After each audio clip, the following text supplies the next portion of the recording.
Welcome to our session for the Dallas 2030 District, available programs and incentives for commercial real estate facilities. Today we've got the COG on, we've got ONCOR, and we've got PACE talking about the different programs that are out there, the incentives that are out there, and how to apply some of this stuff. So I am going to start the conversation with Jared, who's going to start with available programs through the COG. And Jared, if you could, why don't you introduce yourself and just kind of your title and what you do, and then we can get into the presentation. Yeah, thanks, Salima. Good morning, y'all. I'm Jared Wright. I'm a senior planner at the North Central Texas Council of Governments within our transportation department. And I focus on I work in our clean fuels and energy team, and my work is focused on anything related to alternative fuel infrastructure. So think charging stations for electric vehicles, both small and big, all the way up to Class 8 trucks.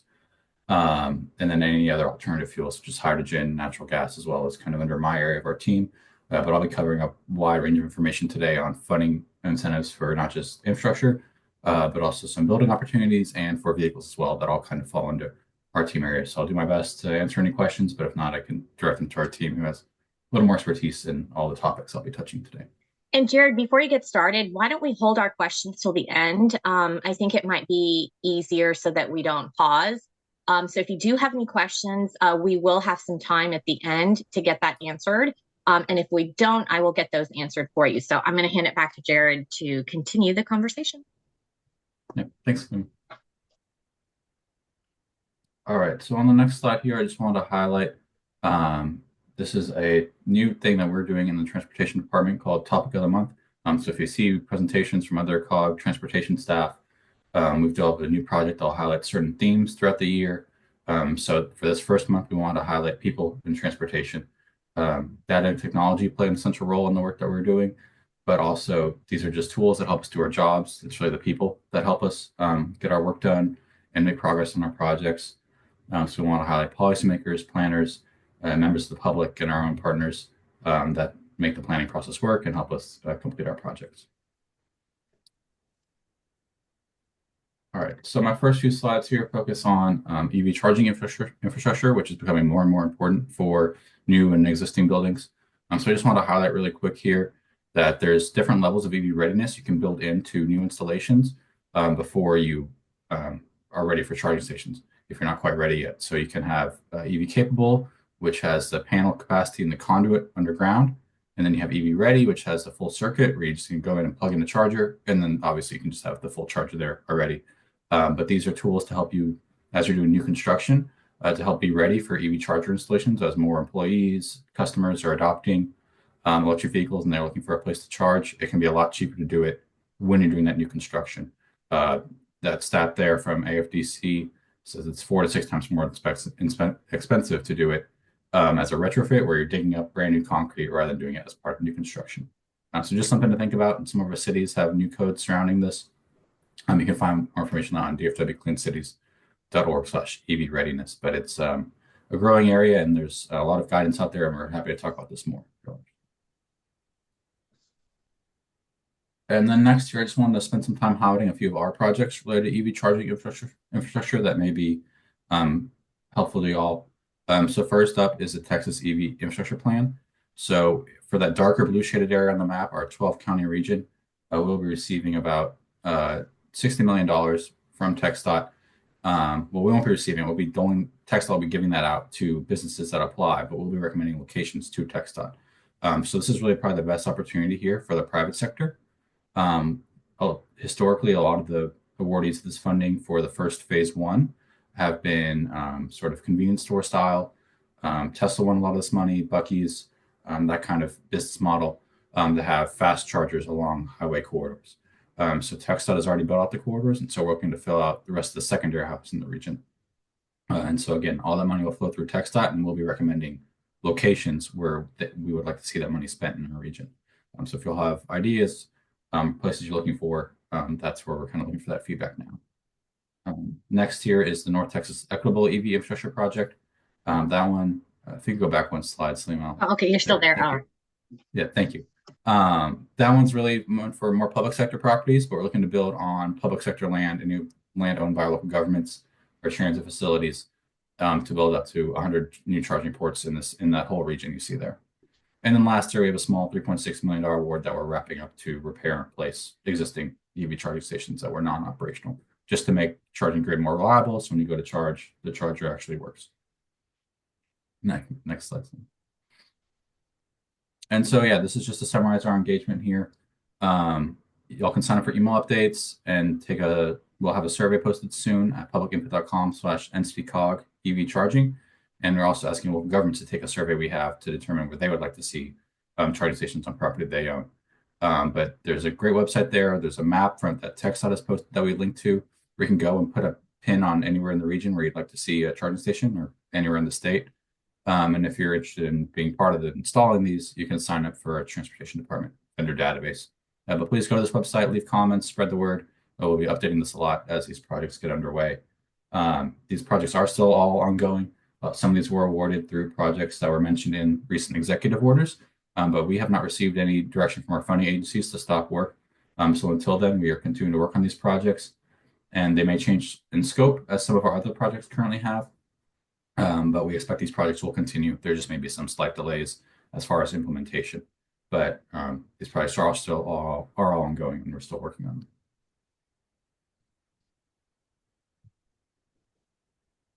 And then quickly here, I just want to highlight a couple other charging support initiatives that we have going on. So there's the Empower Workplace Charging Project. So here we provide free technical assistance to support employers and employees interested in workplace charging. So if that's something y'all are interested in, please contact us. We have a survey on our website at dfwcleancities.org/empower.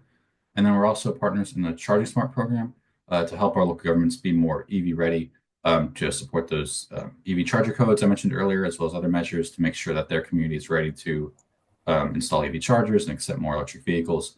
So that's really intended for local governments, and we're looking for as many local governments to join as possible. And you can find more on that at dfwcleancities.org/charging. And then here, I just want to highlight a few funding opportunities for charging infrastructure that aren't ones I mentioned previously. So these aren't through the COG. These are other programs from other agencies, but I just want to make sure y'all are aware. So there is an alternative fuel vehicle refueling property tax credit.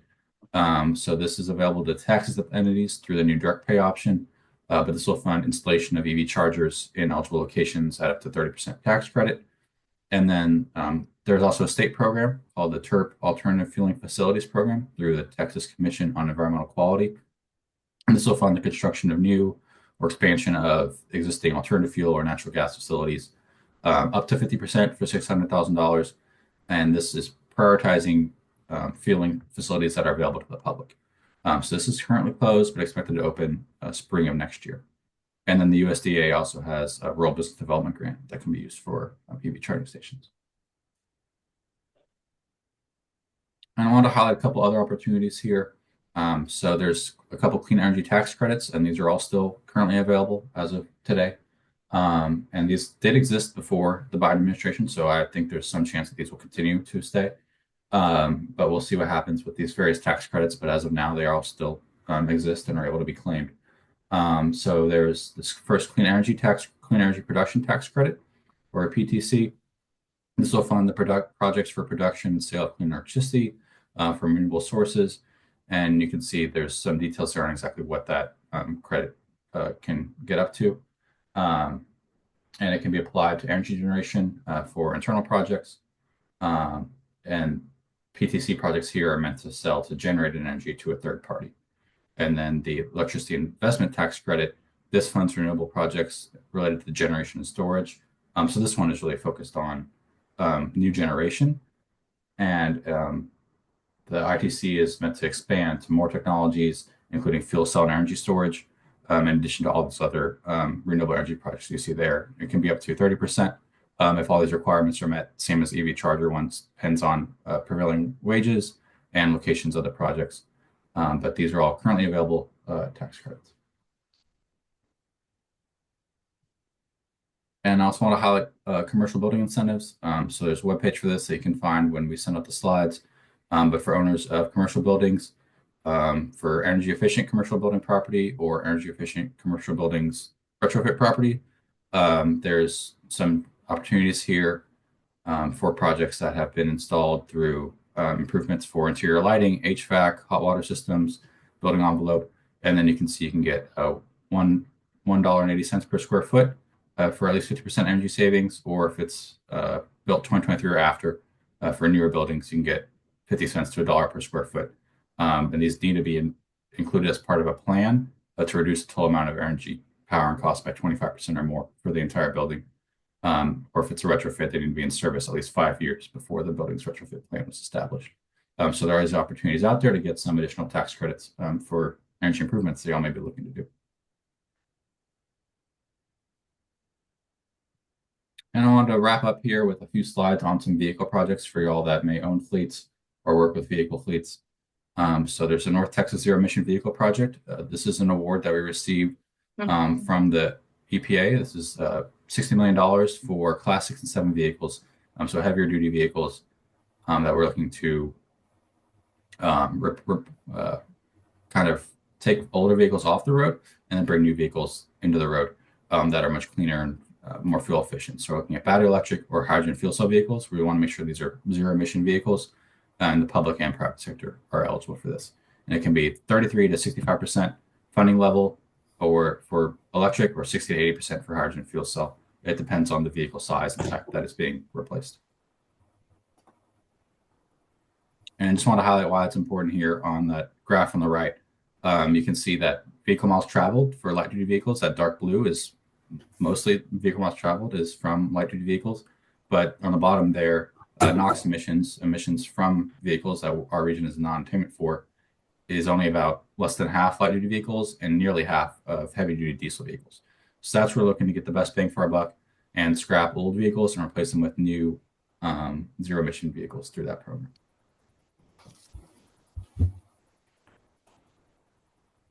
Let's see.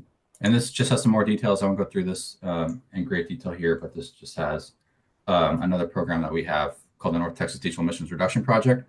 This is currently open, and this has a little lower funding amount than the previous North Texas Zero Emission Vehicle Project, but that project is not quite yet open. We expect it to open in a few months. This is available now, and we'll fund up to 45% for, again, vehicle replacements, and this will do all the way up to Class 8, whereas the previous project I just mentioned will only do Class 6 and 7. So there's a couple opportunities out there all administered through us for heavy-duty diesel vehicle replacement. And this same program will also fund the replacement of certain equipment, transport refrigeration units, drayage trucks, and other idle reduction technologies are also eligible through this North Texas Diesel Emissions Reduction Project. And then another state program I want to highlight is the Texas Volkswagen Environmental Mitigation Program. This is administered through, again, the TCEQ. This is a really lucrative program. This all came out of the Volkswagen Dieselgate scandal back in, I think that was 2016. This will fund up to 100% of the cost for governmental entities, or up to 75% for non-governmental entities. And you can see what vehicles are eligible there. Mostly larger heavy-duty diesel vehicles, again, so those are really where we see a lot of air pollution. So local freight, school, shuttle, transit buses, and also airport ground support equipment. And real quickly here, I just want to highlight other programs available through the Texas Emissions Reduction Plan. So these are all mostly related to vehicle projects, mostly for replacements. And there's also rebates for the purchase of new light-duty vehicles. Some of these are currently open. So we're happy to talk through these if you have any questions and are looking at vehicle replacements. There's projects specific to natural gas vehicles, projects specific to local government fleets, as well as new technologies that reduce emissions from stationary sources as well. So there's some information here on these that y'all are welcome to ask us any questions on and click through on your own time. And then last funding opportunity I want to highlight here is there is a tax credit as well for vehicle purchases, the commercial electric vehicle and fuel cell electric vehicle tax credit for the new purchase of a qualifying zero emission or plug-in hybrid vehicle. This is also, again, eligible to tax-exempt entities through direct pay. And this is up to $7,500 for light-duty vehicles, up to $40,000 for medium heavy-duty vehicles above 14,000 pounds. But that's everything I had from my side of the transportation department. Here's some information if y'all want to contact us. You can contact us at cleancities@nctcog.org. And then we also have some upcoming webinars and events.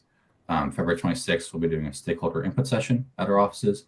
And then we'll be doing some information sessions on heavy-duty zero-emission vehicles March 25th through 27th to kind of drum up interest for some of those vehicle funding projects I mentioned. So you can find those on our events webpage. And if any of all fleets, please complete our annual survey by February 28th at dfwcleancities.org/annual report. Thank you. I'll hand it off to Krista or Salima. Oh, yeah. Thank you so much, Jared. I'm going to hand it off to Krista to get her presentation started. Krista, could you just introduce yourself and then we can get started? Sure.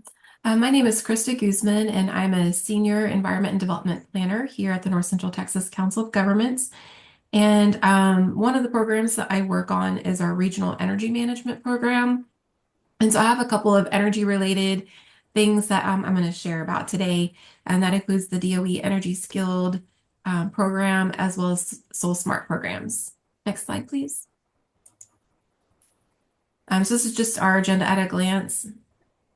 Next slide. So first up, I'm going to be talking about the DOE Energy Skilled Recognition Program. Next slide. What is Energy Skilled? This is a newer program with the Department of Energy that's managed on their behalf by the Pacific Northwest Laboratory. And the purpose is to recognize the training programs and certifications that align with the clean energy transition goals and building science education topics. And the impact that this Energy Skill program can have is it helps prepare workers for a meaningful jobs in demand building energy efficiency sector. Next slide, please. So there's currently a couple of recognized job families that they have. So they have the heat pump programs, which focuses on training and for installation and evaluation of high quality heat pumps. The heat pump water heaters program focuses on the training for installation of heat pump water heaters.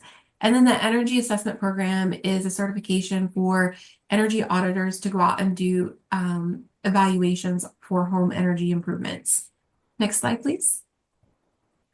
So some benefits of the program for your certification providers or your training providers and your certification bodies, what this enables them to do is be recognized for the programs that they have, and which may also be eligible for funding opportunities through the Inflation Reduction Act.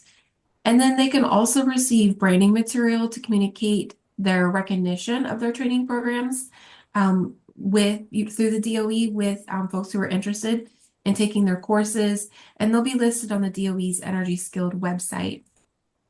Next slide. And so for contractors, what this means is they get access to recognized training organizations, as mentioned on the previous slide, where they know that they can trust that they'll be able to acquire the skills and knowledge that's needed to perform high quality energy assessments and work on new energy efficient technologies like the heat pump water heaters. And then it also helps them stand apart from the field. Next slide.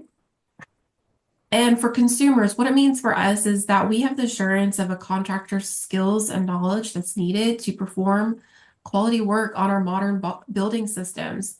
And then it also helps provide better comfort and energy savings whenever you're having that work done. Next slide. And so following the Energy Skilled program, DOE and Google collaborated and created a partnership to help customers be able to more easily find these qualified technicians for home energy upgrades. And what they did is they integrated the DOE's Energy Skilled Trades Recognition Program directly into Google Search and Google Maps. And it helps highlight contractors who have these certifications, making it easier for the homeowners to select highly trained local technicians. And so on the right, you can see that there's like a little badge that will appear on a search result for somebody who has that. And again, it just really helps support this skilled workforce, enhances contractor transparency, and then promotes higher quality home energy improvements. Next slide, please.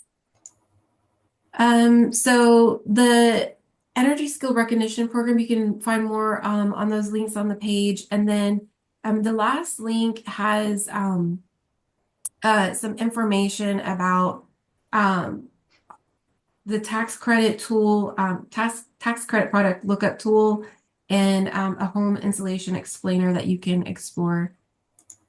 Next slide, please. So next I'm going to talk about the Soul Smart program. Next slide, please. So a quick overview about the Soul Smart program. Soul Smart is a designation and technical assistance program that's funded by the Department of Energy's Solar Energy Technologies Office, or CETO for short, that can help our local governments make it faster and easier, more affordable to get residents and businesses to go solar. And the designation program recognizes our communities that have taken key steps to address barriers to solar energy, and hopefully will help foster the growth of mature local solar markets. And it really just says like, hey, we are open for solar business here, and makes it more attractive for solar companies and business development. Next slide, please. So why would a local government want to participate in SoulSmart, and how does that relate to you? Well, it provides them actionable items to become more solar friendly, and it reduces some of the soft costs, increasing the ROI for solar customers. It simplifies local government policies and processes, saving everyone time and money. Again, it improves business prospects, and then offers national recognition and media outreach for those communities that have the designation. So in the SoulSmart program, it really helps our local governments, again, like take action to remove those barriers for solar energy growth, making it easier for, businesses to go solar and our residents to go solar. And it reduces those soft costs I mentioned a moment ago. And those are costs that are for solar development that are unrelated to hardware. That can represent about 65% of the total cost of a solar PV system. And they come from, permitting and inspection processes, the zoning and design requirements, as well as the customer acquisition gaps that may come in financing. Next slide, please. So there's several different designation levels, and there is a prerequisite for all of these levels, and that is that the community must have completed a solar statement, a solar permitting checklist, and then completed a zoning review, and then you have your requirements for bronze, and then to move from bronze to silver, you have to build on bronze with some additional requirements. But if you're interested, you can check out the program guide and see what those are. Next slide. So I do want to highlight that here in North Central Texas, we have 8 communities that have earned a SoulSmart designation from bronze all the way to gold. And the COG has earned a regional designation of silver because we do serve the region as a technical assistance provider. We've been involved in this space since about 2017. We became bronze in 2020, and then we just leveled up to silver this past year. And so we are interested in helping our local governments make improvements in their solar space. Next slide, please. So I can't mention SoulSmart without also mentioning Solar App. So this is a automated permit processing it's a free online platform that's developed by the National Renewable Energy Laboratory and many other partners.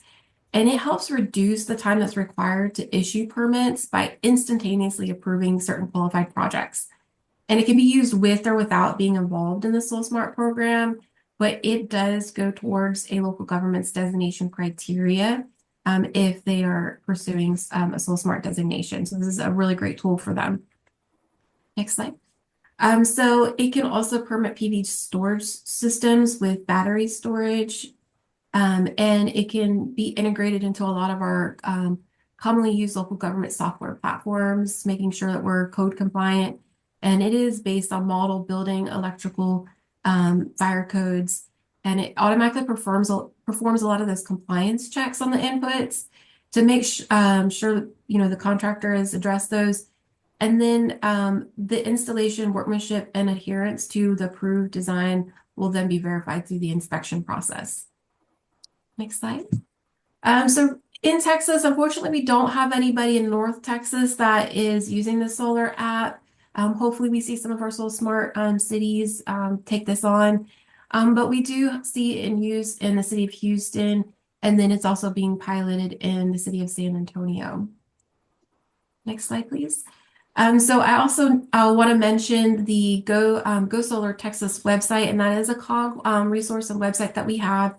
We have a host of solar resources for various audiences, and we do have resources that are targeted specifically for homeowners and business owners. We go through Solar 101, just helping explain what is solar, a little bit of the technology and how it works, steps for going solar, financing incentives, helping you know your solar rights and regulation, and then we have frequently asked questions. Next slide. So here's a couple of links for SoulSmart and the Go Solar Texas website that you can check out. And then I have one more resource that I wanted to highlight, and that is the database of state incentives for renewables and energy efficiency, or DESIRE for short. And so this website lets you go in and filter by state, and then you can filter by categories, for example, financial incentives or regulatory policy, and the type of policy or incentive. And so I don't know, Salim, if you hit next slide, I don't know if it'll show. There we go. So whenever you click on that, you can see the top result in the list is the TXU has a commercial energy efficiency program. And so if we go to the next slide, this is a snippet of a portion of the program overview page that explains, what all this program covers, what is the incentive type, the eligible technologies, the applicable sectors, and more. So you can dive into the detailed program pages if there's an incentive that looks of interest to you. Next slide. All right, so this my last slide here. There's a couple of additional resources that the COG has that I wanted to highlight, and that is our listservs and newsletters. We have a regional energy management program listserv where we send out information about workshops and webinars, and we also have a quarterly funding digest. You can check out our winter edition of that came out about mid-January to see some of the things that we've kind of just culled from different various funding sources that are available, and we try to go out and look at all the things that are coming out and then highlight that in our funding digests. And then we also have our Center of Development Excellence newsletter that you can explore our December 2025 edition, or I'm sorry, December 2024 edition of that we just put out towards the end of December. And so thank you very much. If you have any questions about the COG programs, happy to answer those. We also have an energy@nctcog.org email that you can get a hold of our whole entire energy team, and we can help address any questions you may have. Thank you so much, Krista. That was great. I want to introduce Graham from ONCOR. I'm going to hand it over to him to get us started on incentives from ONCOR. Graham, if you could introduce yourself, we can get started. Okay, thank you. Hi, my name is Graham Thurman. I'm the commercial inspection manager at ONCOR for our energy efficiency programs. And we had our kickoff in December where we present to what we call service providers. And so service providers are people who submit a project through our program, and we need them to be the experts, and they're typically lighting contractors and equipment manufacturers, someone who's knowledgeable about whatever the project is going on. And so that kickoff is on our website, and it's a little bit more detailed than what I'm presenting here. What I'm presenting here is more, I think this audience is more building owners and persons who would be hiring a service provider to do the work in our program. And so the reason we have service providers is we're not allowed, the way Texas is deregulated, And the way ONCOR is set up, we just run the wires. And so what we've been tasked with is we can pay incentives. We're not allowed to pay rebates, but they call it incentives. And so the way our program is designed, we're supposed to incentivize a project to happen. And so, we can never pay more than 50% of a project, depending on the savings. But, the goal is to help the payback. And so if you're doing a lighting project, a lighting retrofit at your building, and, maybe the payback's going to be, 4 years, the goal of our program is to hopefully get whatever the energy savings are, give an incentive that maybe gets that payback down to 3 or 2.5 years and makes it more stomachable. So that's how our programs are designed. I guess this will be just sort of an overview of what's possible. And I'll go over a couple other programs at the end. And, we have a solar program. We also have a commercial kitchen equipment program. And so I can show you the contacts for that and, try and help answer any other questions regarding that. You can go to the next slide. So this is just an overview of what we did last year, or actually a recap. We paid out about $6 million in our commercial program. This does not include solar. We have a separate solar program, but this is on cooling, lighting, motors, kitchen equipment. And we had about a total of 207 completed projects. Next slide. I had this slide last year and I left it in there. These were new measures last year. We pay on the lodging occupancy controls. So if you have a hotel or some kind of a dorm or something that has the temperature set back when you take the key out and it turns down the lights or the air conditioner until you come back in. If you're doing such a project, we do pay incentives on that. I think it's about $80 per room. So it adds up. And we'd like to see more of those projects, come through our program and be able to incentivize them. Another one that's getting popular is the refrigerated zero energy doors. We see a lot of the grocery stores and Walmarts and things like that are now starting to put these on their meat and cheese cases and things like that. Obviously, new convenience stores and places like that are putting these in, and we're able to pay on these. If they on new construction, they would have to get it to us within 4 months of the store being, completed. On retrofits, we have to see it, before they start the project. So you can go to the next slide. So basically on all of these measures, just the sooner you can get with us, if you think you have such a project, feel free to contact us and we can try and help you understand what you might be eligible for. We have a list of measures on our site that, which spell out exactly the ones we can pay on. There's some other ones that we might be able to get you in touch with someone who could help you. And so I'll mention that at the end of my presentation. But if you think you have a project, the main thing is we've got to have it in our system before you start. So this year we're going to have a budget of over $7 million in commercial, and you can go to the next slide. It said we had 2.3 million that rolled over from last year. So of that 7 million, 2.3 is already sort of spoken for with projects that are ongoing. Like I said, our goal is to provide or to capture. Our goal is to get peak demand savings for the PUC, and so we pay money associated with that. So basically, a lot of times people say, "Well, I think I should get more money on my project," and unfortunately, we're only able to pay the money that associates with the savings that we can capture. And so we've got a third-party auditor that, once we pay the project, I just got done last week providing details on 20 projects that we paid last quarter. And so they go through all the documentation and they even do site visits to make sure that every penny we paid out was legitimate. And so, the reason we do our inspections and do follow our program requirements is that I have to turn all that over when we get audited to prove, why we paid the dollar amount that we paid. So, sometimes people may get more benefit to doing their project and they don't think we pay as much as we should. But, in our case, we're only able to pay what we can collect and stand behind per our rules. So we have retrofits and we pay on new construction.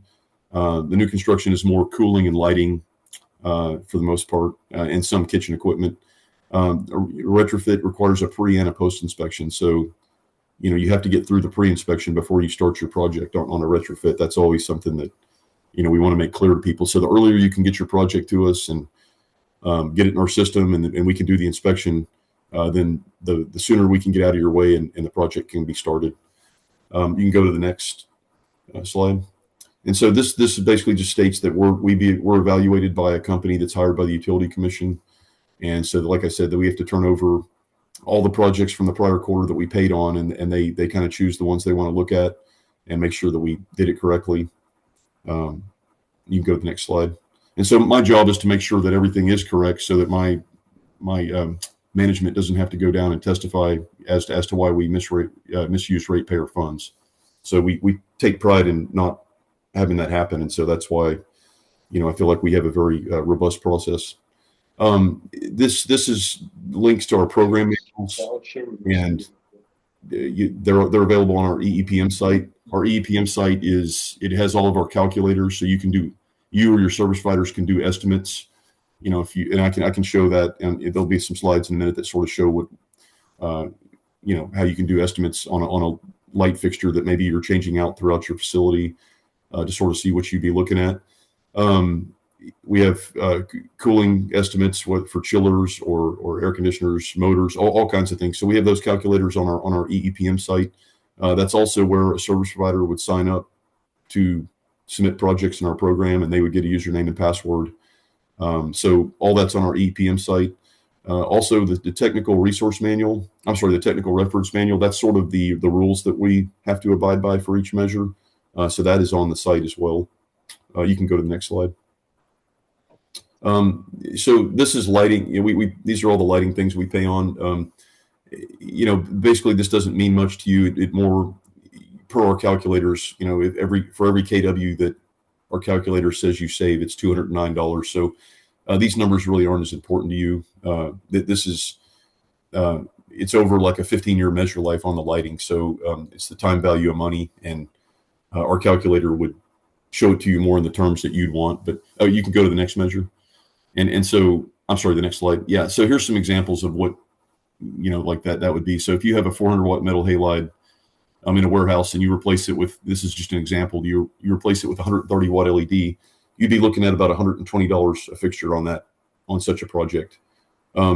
Different building types pay different amounts. So for instance, that's at a warehouse. If you're doing that in a hospital, say you've got a hospital storage room that has 400-watt metal halides, that would be a lot higher than $120, because the way our rules are, you get more operating hours for a hospital building type than you do a warehouse. So it all varies, but our calculator would come up with that. But somebody that's looking for a rough estimate that's going to be doing a warehouse, they could go into our calculator and set it up like that, and it would show them about $120 a fixture is what they'd be looking at. And outdoor lighting, obviously, you get even higher wattages a lot of times, and so it's pretty lucrative, in my opinion, to change out a 1,000-watt metal halide. When we're in this scenario right here, we'd be paying about $320 a fixture. You can go to the next slide. So we also pay on chillers. I'm sure a lot of you building owners have chillers, air conditioners. We pay on variable refrigerant flow. All these can be new construction, or they can be retrofit. So if you have such a project coming up, or if you're the first thing I'd recommend is just mention to whoever's bidding on your project. You might write in the bid process that you want the ONCOR incentive to help with the payback. And so, whoever wins the bid needs to be able to get you the ONCOR incentive.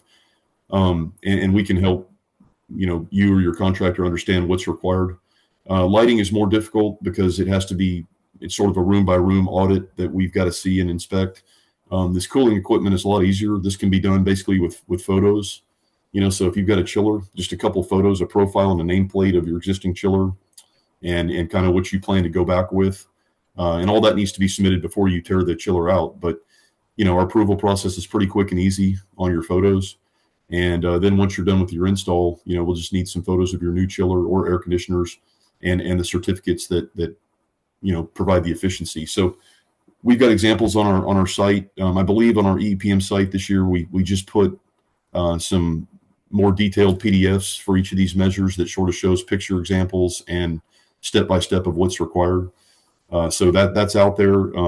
But again, I'd recommend, if, the expertise usually lies in the company that you're paying to do the project. And so if you don't have time, certainly they're the ones who, in my opinion, should sign up and help represent your project. You can go to the next slide. This is going to be, we pay on motors. Yeah, same thing if you're changing a motor out. Now we're able to incentivize that in most cases. So keep us in mind, email us or call us and we can help you understand what you might be eligible for. You can go to the next slide. So here's another example. So another popular measure, in my opinion, that's sort of a no-brainer that I see us paying up to 50% of the project cost in many cases, is adding VFD or ECM motors to constant speed motors. And so, for instance, in a hospital chiller plant, if they have a 25 horsepower constant speed motor and they're putting a VFD on there to control it, our incentive on that particular situation would be $3,500 just for that one VFD. We're able to pay that just on a few photos. We'll need some photos of the existing motor and nameplate, to establish what that is before the install starts. And then afterwards, we just need a few photos on the drive that was installed. We also see a lot of large offices doing this on their air handlers. And so, if you're doing that on a 10 horsepower air handler motor, our incentive on that would be $1,600 for each one that you're doing. So it adds up pretty quick. And, I'd highly recommend considering that if you have such a project coming up and don't miss out. You can go to the next slide. So this is a few tips on inspections. So, again, most of you are the building owner, so we don't expect you to do this, but if you can, write into your bids or discuss with your contractors that, you're tasking them with, getting our incentive to help with the payback of the project. This is some of what they'll need to do. And we can help them understand what needs to happen, but, we need a lighting audit. So we don't want to have to come back and count in a lot of these big buildings. I mean, we don't have time to come back on the inspection and count every room. So we're going to come in and sample it and make sure that the sample that we choose is correct. And it has to be within 95% accuracy for us to approve it. And so, their job is to kind of get it audited, by fixture and fixture type. And, whether there's existing occupancy sensors, that all factors in. But when we come out for the inspection, we're checking to make sure that's right. And, the goal is for there not to be too many adjustments, so we can pass the inspection. And that's why, like a lot for lighting, I recommend, using your lighting contractor, someone who is familiar with whatever your scope is and also familiar with your building, so that, a lot of times it goes a lot smoother, especially if they participated in our program before. The main thing is do not start taking light fixtures out or taking out air conditioners before we, approve the inspection. So I always recommend people, getting the project in our program weeks ahead of time, so that we can get our inspection done and get out of your way, and then you can start your project and take as long as you need. Next slide. So for post inspection, same thing. We basically need a close up of the LED fixtures installed for lighting, and so I always recommend to people or the contractors that are doing the work, make sure they get those photos when they're pulling it out of the box. Each unique model number. So if you're only installing 2 different LED model numbers on your job, we would just need 2 photos, one of each one that's off the fixture, to prove what was installed. And then obviously there'll be, inspection to make sure that all the fixtures got changed out and the counts are good. But again, that would be your contractor likely, or equipment supplier. But this is all stuff that we have to turn over to prove that, the savings that we paid on were there. You can go to the next slide. Same thing with air conditioners. We'll need some photos of the existing equipment that's going to be changed out. The profile like this, and then the nameplate of each unit with the model number and serial number, and then that'll be for the pre-inspection, and that's usually pretty easy. We can approve it based on the photos, and you can get started. And next slide. And then on the post inspection, same thing. We can usually do a desk review on what you turn in. We just need a few photos, basically a profile and a nameplate for each piece of equipment that was retrofitted. And then you'll need some HRI or equipment certificates. And I always recommend just having the contractor or salesperson that's selling that to you, have them provide you the HRI certificate for each unique model number that they're selling you. Or if you're doing a chiller, that's just one chiller submittal, run at HRI conditions, and that, we pay it based on that, on the efficiency of the new equipment. Next slide. And so other measures, same thing. Usually we can do a desk review on it. Whether you're doing motors or VFDs, if you're doing kitchen equipment or those zero energy doors, same thing. Just good profile photos and nameplate photos. Some of the kitchen equipment requires an Energy Star certification. So again, we would just need a photo of the model and serial number, and usually there's an Energy Star sticker on there. And then sometimes, there's a website that has a certificate that lists the efficiency. And so, if you have such a thing, feel free to call us and we can help you understand what's required. But basically, the inspection requirements on these other measures are very simple and can be done with photos in many cases. Next slide. And so a service provider, again, is the person that's, representing your project. And so they have to list an inspection contact. So sometimes a service provider, they'll list the owner of the company. But for inspection contact, we need the person who's actually going to meet us for the inspection. And this is more for lighting. Like I said, most of our other measures we can do off of photos. So we're not going to come on site for most of the other measures. But lighting, we will need someone that's, familiar with your project and your building. Next slide. This more relates to, the preference is for your provider to take good photos of what light fixtures exist, the wattages, that sort of stuff. If they can take those and turn those in when they submit your project, then there's likely not a need for ladders or lifts during the inspection. The inspection is more just us verifying that the rooms exist, the fixtures exist, and we're good with the photos they've submitted. So the goal is for that, and therefore, if that happens, then we don't need to have, the provider doesn't need to have a lift or ladders when we come out there for the inspection. So used to before COVID, we had to look at all that stuff the day of the inspection, and it made things, it took longer. And so I think we've gotten more friendly on lighting projects in that if you can submit the photos of all that with your submittal, then likely when we're doing the inspection, we don't have to have ladders and lifts to go verify that. We've already okayed it based on the photos. Next slide. This more just relates to, how we do non-operational fixtures do count into lighting projects. If there's more than 10% out, it does start taking away from the project baseline. And it more talks about how everything's going to be looked at the day of the inspection. So the day of the inspection is how we're going to go with, if you did your audit a year ago and a room existed, and then, for whatever reason, the last year that room's gone away and we come out there for the inspection, unfortunately, we have to look at it that room's not there anymore. And those fixtures, no matter how high of wattage they may be, we can't count that. So the best thing is to have your audit done or have somebody verify the data, a few weeks before you turn it in. And typically there's no surprises. Next slide. So we're only able to pay on LEDs that are DLC. The model number has to be qualified by DLC. DLC stands for Design Lights Consortium. It's basically a third-party website that we're required to make sure that we're paying on, that they're certified by that.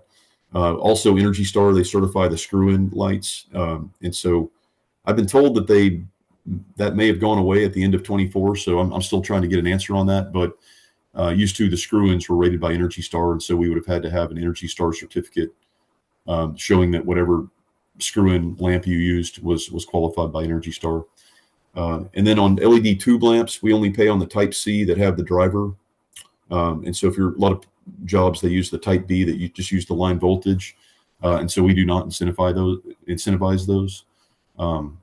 So just keep that in mind, and if you have questions, feel free to check with us if you're looking at doing a project or you're being solicited by somebody. You're welcome to check in with us to make sure that we can incentivize what they're proposing. Next slide. So this is sort of what we would need. This would be more from whoever turns your project in. For each unique LED model number they're using, they would take a picture that's on the back of the fixture like you see on the left side, and then whatever that model number is, they would need a certificate from the DLC website showing what the qualified wattage of that model number is. And so that would be the wattage that we'd be using every time that fixture is used throughout the job to go into the calculation. So again, that's more detail. That's more for whoever's turning the project in. That's what's needed. You can go to the next slide. So we don't pay on plug load or track lighting. We don't pay on heat lamps. And then also we only pay on the DLC Type C tubes. So this more just reiterates that. Next slide. HVAC, AHRI certificate is required. So most of your air conditioning units will have an AHRI certificate. They're the third party organization that rates the units, cooling capacity and full load and part load efficiency. And those are the three values that we use to come up with whatever incentive we're going to pay. And then for a chiller, it's more of a chiller submittal at AHRI conditions. So again, whoever's selling you the equipment can provide you that, and we can help. If there's a question, we can help explain to them what's needed. But they have that information and can provide it really easily. And so that's really all that's needed besides the photos to pay these cooling projects. Next slide. Okay, and so this is a list of all of us on the energy efficiency, the commercial team. And so earlier I mentioned we have a solar program, and I know we had a really good solar presentation before this. And so if anybody has a solar project that they commercial or residential, Chris Cook on this slide, he would be your contact. So anybody that has questions about for their building or residential solar projects or incentives that we could potentially pay or our program rules, contact Chris on this slide. And then we have that chef program, which is commercial high efficiency food service equipment. So that would be for, if you have a commercial kitchen that has Energy Star ovens, dishwashers, lots of different things that we could pay on in a commercial kitchen, demand control ventilation. Greg Kramer on this slide, he would be your contact. You'd want to contact him. And usually we make those payments at the distributor level, but it goes to offset some of the cost of your kitchen equipment. So again, Greg Kramer would be the person on this slide that you'd want to contact with anything related to that. And then we have an energy concierge program that looks at buildings and looks at some of the things that we can't pay on through the program I'm presenting. There are measures that really aren't listed, but it has to do with maybe some chiller plant settings and different air compressors, different things like that we don't have a measure for. Matt Taylor runs the commercial concierge program, and it's run by a company named Lidos. And so Matt works with Lidos to look at some of these buildings and look at some of these other opportunities. So if you have something, where you would maybe want to have Lidos come out and look at your building and see if there's some opportunities with your chiller plant or other things that aren't listed as a measure that we pay on in our standard offer program that I'm presenting, get with Matt Taylor on here, and he can tell you whether or not maybe it fits into his concierge program. And so that's about it. I can answer any questions, or if anybody wants to contact me after this meeting, feel free to email me or call me, and we can discuss. Sounds good. Thank you so much, Graham. I really appreciate it. We have the final speaker. We have Mariah from the Texas Pace Authority. She's kind of going to take some of these incentives and programs and kind of circle back on how they can be used in energy and water saving. So, Mariah, are you here? I'm here. Yep, it's my video I just wanted to showing make up. sure. Yeah, Well, I'm going to hand it over to you to get us started. So a quick introduction, and then we can get into a few things about water and energy savings. Great, thanks, Halima. And is my video present or showing up on your all's end? Yes, I can see you. Okay, great. For some reason, I was having some bad internet connection, so I didn't know. But anyways, well, hello, everyone. I am Mariah Peak. I am the North Texas Development Manager and come with 9 years of CPACE experience. So I'm grateful I have the opportunity to present today. And given in light of what's going on the administration front with a lot of the federal loans and grants, I'm hoping our presentation today can kind of help you consider where if you're having any funding gaps or looking at some of the other incentives that the speakers talked about today, really with PACE, where, that might be a strong opportunity during a lot of uncertainty what's going on. So with that said, I like to officially kick off saying keeping pace with Texas has officially surpassed 500 million in energy and water savings in Texas from Texas Pace Authority. And we're really proud of the work that we've done. And I think it shows, the program is a proven tool. So with that said, next slide, please.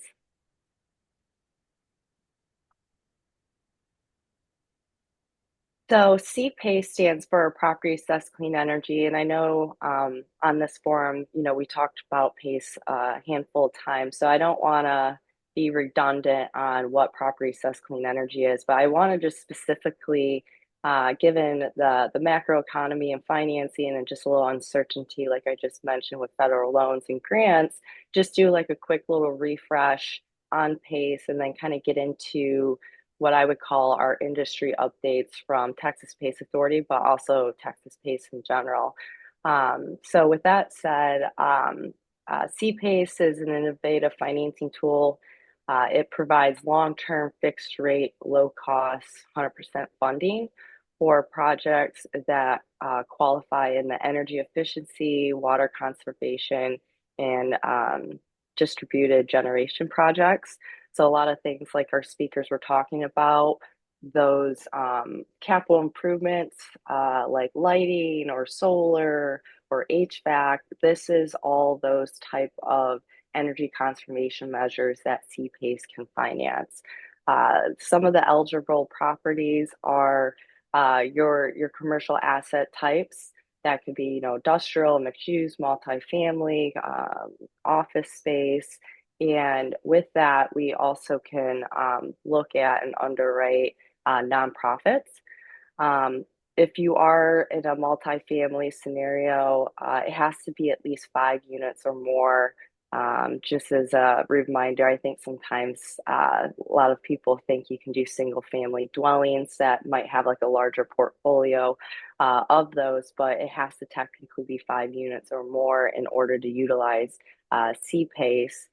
And then I wanted to bring up this little chart just to show you what like a conventional debt scenario would look like in comparison to PACE. So as you can see with PACE, given a long-term term opportunity with your repayment, the whole goal is to really increase your NOI, meaning your utility savings by improving with these new capital improvement solutions. Those utility savings you are able to obtain because of the new equipment. The goal is really so those savings then would pay for your debt obligation with PACE. So the goal would be where it's like cash flow neutral or cash flow positive. And then given a long repayment period, you're able to extend your payment liability out. So you're not having so much aggressive repayment upfront like you see in the conventional side. Next, please. So why PACE? So really the overall goal is to be able to upgrade your, like say, deferred properties or new construction and be able to increase property value by utilizing this PACE mechanism. Like I just mentioned, in a perfect world, if you're able to structure your project and your capital stack in a creative way, utilizing those energy savings, the goal is to be cash flow positive or neutral. And like I mentioned prior, decreasing your utility usage and expenditures is what will help increase your net operating income. So I brought up this financing scenario because I thought it visually just really helps kind of understand what a self-funded versus a conventional versus a PACE loan may look like to perform these capital improvements.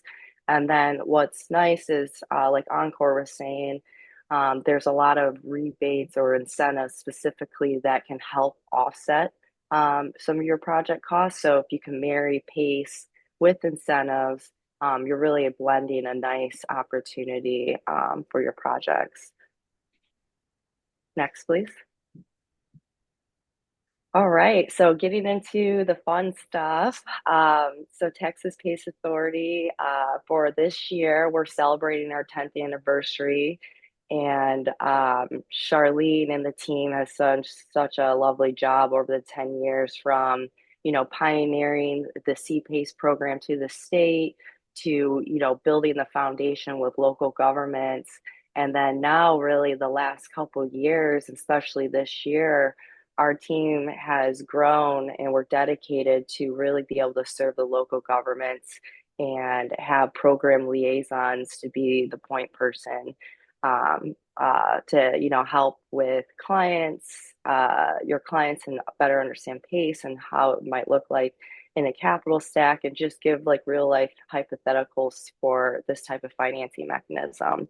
Like I mentioned at kickoff, TPA is proud to say we officially reached our 500 million milestone and have deployed that in energy water savings projects. 50% of that roughly is specifically in the DFW Metroplex, just to kind of give you an idea of the scale and deployment of PACE funds here in Texas. To date, we now serve 103 local governments. And then now with a decade of PACE transactions, I would argue, the program has proven its success and effectiveness as a financing tool. And I think, early on in or adopting any new product, like there's a lot of hesitation or trying to figure out like if this program's what value it can bring, or, just the learning curve there. But now with 10 years, from the state level of Texas PACE, it is a proven process and tool now. Next, please. So Texas PACE industry updates going into 2025. So there has been a lot of discussions in this last year from our national allied relationships like PACE Nation, who's the checks and balances for the PACE product through the national level. We've been listening to a lot of feedback from lenders, other state admins, and even the borrowers or clients of CPACE. And so some exciting changes going into 2025. And, this was a great opportunity to be able to communicate this, that given, like I've already mentioned, some of unclarity, what's going on the federal level with the new presidential administration, we're hoping that these updates to the Texas PACE program may help alleviate some of this uncertainty or pain points and fill some financing gaps, or unfortunately, if maybe loans or grants you were applying for on hold, this may be a really strong product to consider to offset maybe those gaps you might see in projects at this time. With that said, historically, from an underwriting perspective for PACE, in order to determine your PACE loan amount, since it's asset-based lending, it was 25% loan to value. Well, like I just said, with the year of discussions and feedback from like the national level and taking people's consideration and what they need to better utilize the PACE product, going into 2025, we've increased to 35% loan to value. So just for easy math, if your as completed valuation on that asset is $1 million, you're getting an additional $100,000 to put towards capital improvements. So we see this as a large win in our industry, and specifically for Texas PACE, that now developers, property owners can increase their leverage and maybe lower more expensive, higher cost of capital to have a better weighted average cost of capital. Another big change is the SIR, which comes down into the energy audit report that you have to have in order to utilize this product from the state and lender side. We are no longer including interest. So the interest would, of course, kind of inflate the SIR, meaning you wouldn't have been able to wrap up maybe as many capital improvements. But by removing that interest, we now can bake in more capital improvements and not have another calculation kind of tamper with that opportunity. And Texas PACE Authority, we're going to be hosting our next T5 webinar, specifically Keeping Pace in Texas, known as KPT, for these underwriting changes on February 20th. And that QR code would take you to a link there. If you're interested to learn more about these new underwriting changes and more of the granular details, that would be a really great opportunity to be able to listen in and take note, just to hedge for future projects utilizing PACE. Next, I put, oh, sorry, I meant, Yeah, thank sorry. you. The next column over is, I've already mentioned, but looking at to the ONCOR rebates. So if you're able to blend those incentives and then bring in the financing, that might help make things more palatable. And then in addition to that, our team internally is working on a multifamily pilot program.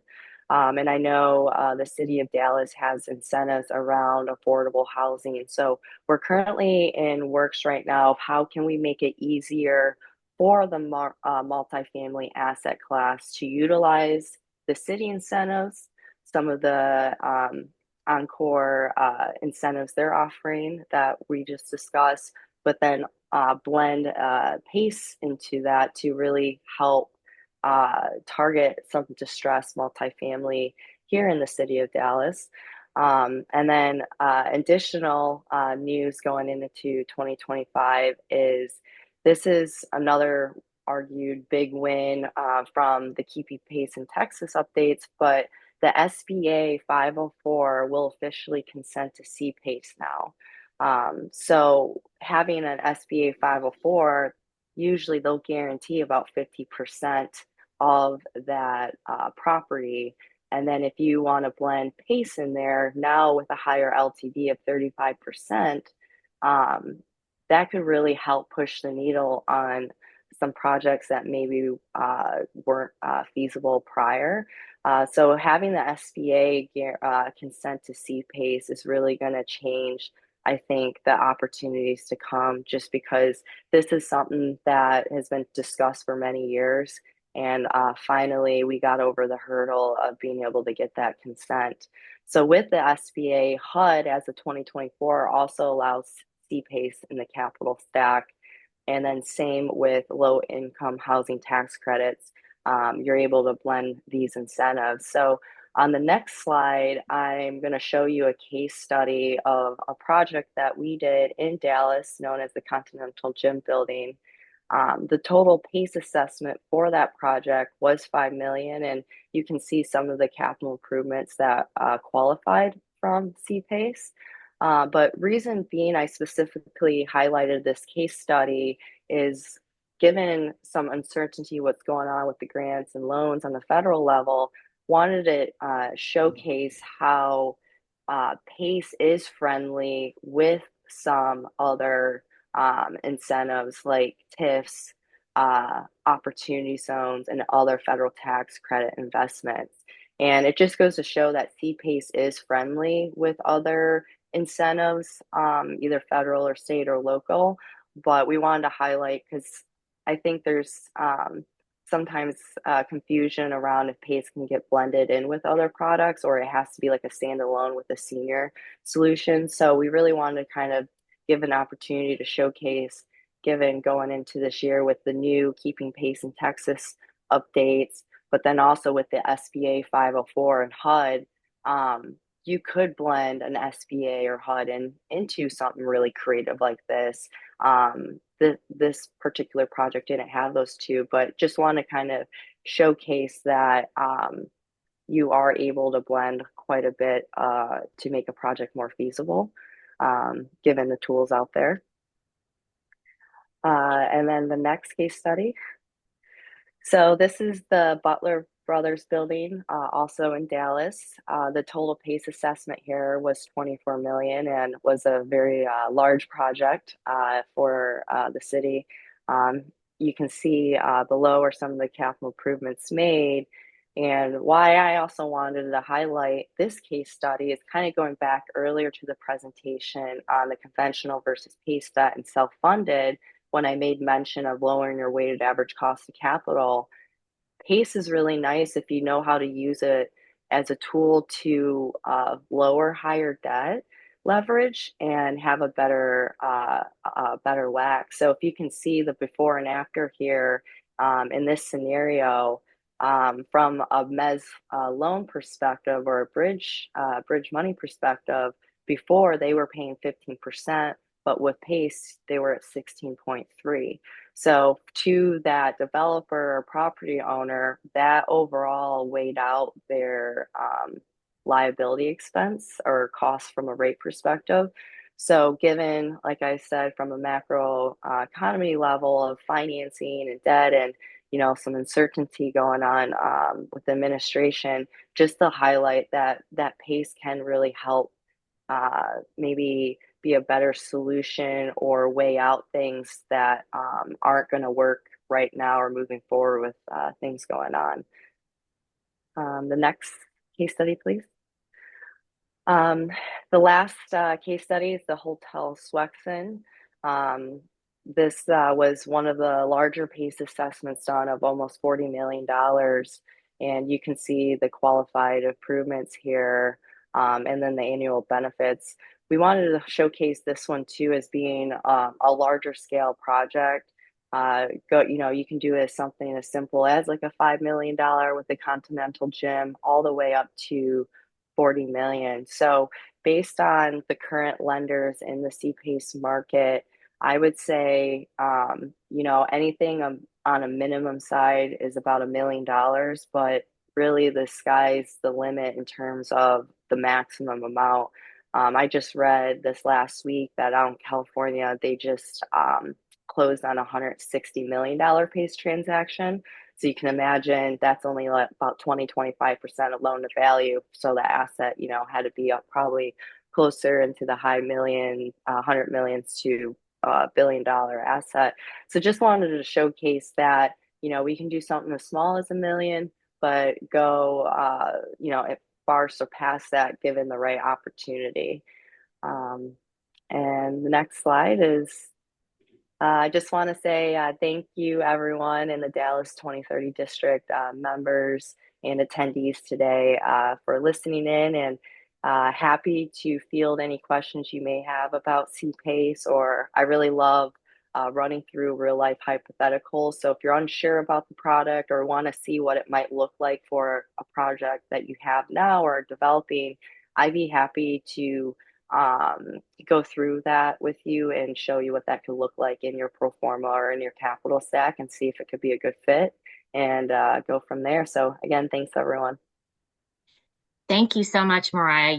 I had a couple of people who sent me some messages saying that they had to drop off because they had meetings, but looking forward to the recording for the second part. So just wanted to put that out there as well. But I wanted to take a moment to see if there's any questions, because I think that I have a couple of people who are emailing me questions, so I should be emailing those out to the speakers to get some responses for that.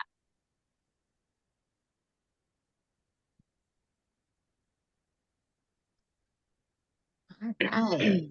Well, I wanted to take a moment and thank each of you, the speakers, for sharing all of your knowledge and your best practices, and to have this discussion today. I really do appreciate it. I also wanted to thank the audience and the folks who took the time to be here today.